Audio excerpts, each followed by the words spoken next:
All right, welcome back. So, as I introduced Jennifer Rush as my guest, Lisejo tweets us and she says, the moment Leanne Manis introduces Jennifer Rush as an 80s pop icon and I start screaming along to her jam like when I was born, Old Soul. Isn't that stunning? Isn't it nice to know? When I was reading up about you, the amazing thing is that South Africa constantly comes up as one of those countries that bought into you from day one.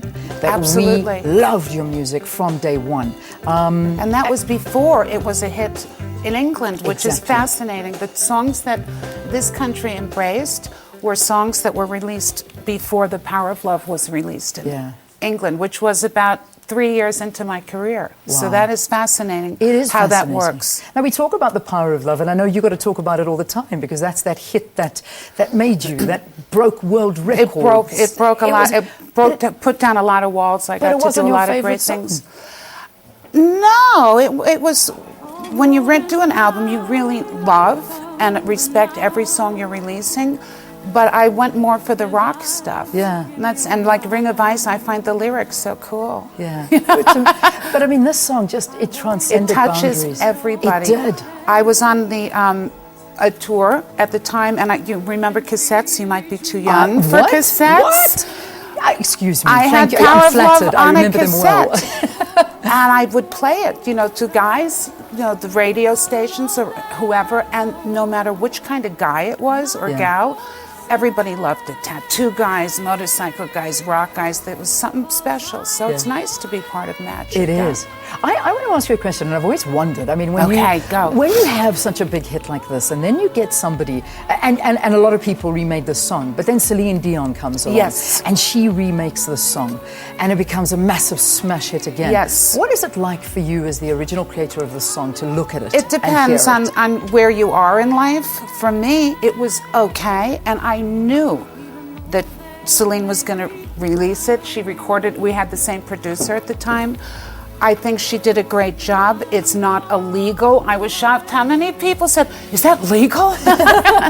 And also, my opinion, and it's a fact that song I sung, I Come Undone, which I adore, that was a remake. And in the beginning of my career, the producer said somebody else released it. I said, fine, I like a good song, Yeah. So it's my opinion of it is wasn't negative. It wasn't a negative one. I like that. It depends on where you are. You are in life. I mean, like sure, that. People got angry and said that should be your hit in the States because that was my trajectory.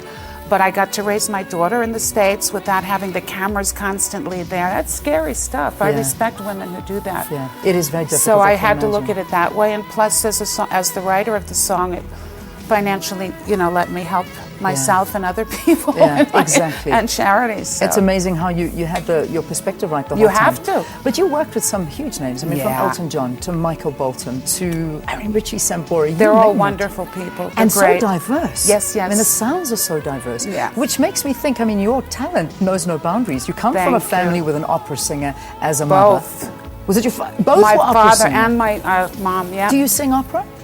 It was always around the house because they were also professors of voice. So this is the normal what opera singers do. They go on stage, and then when they're not in a role, they will teach voice. Yeah. So I had so many opera singers around that it wasn't something I gravitated to, style-wise. And by the way, I was never put down in the family.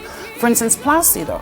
He knew my dad, and Carreras, I sung with him. Oh, wow. And they were just wonderfully generous, and opera singers don't push their kids to do opera because they're so open-minded. That's incredible. But I know people think they're quite snobby. They do. But you, just getting back to South Africa, you must see the talent that's coming up in South African opera. Great. It's amazing. In opera, I haven't had time to do that. I think about myself too much. No, I've seen the Idol show. There's some pretty interesting. There are some good ones. Oh. But I urge you to listen to opera singers, knowing where you come from. Thank you. What about, you also...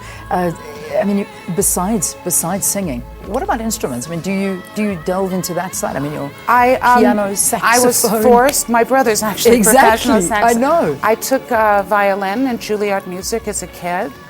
I played it with talent, but it wasn't a good time. Okay. Little Indeed. kid with that.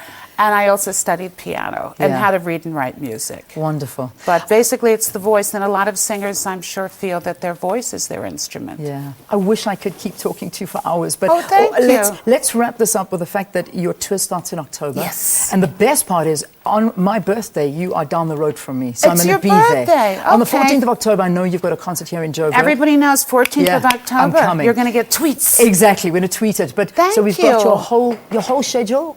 We visit a website. Is there a website we can It's visit on to get the social schedule? media. Good, all over social media. That's a great word. I just learned it. Social media. I love it. I'm going to give you all of the details. Jennifer Rush, what a pleasure to meet you and have you Thank you here for in your studio. time this Have morning. a wonderful, Bless wonderful you. tour. Thank you. Thank you. An absolute pleasure. Let's enjoy our music as we head into news. That was fun. I liked it. Of lovers sleep.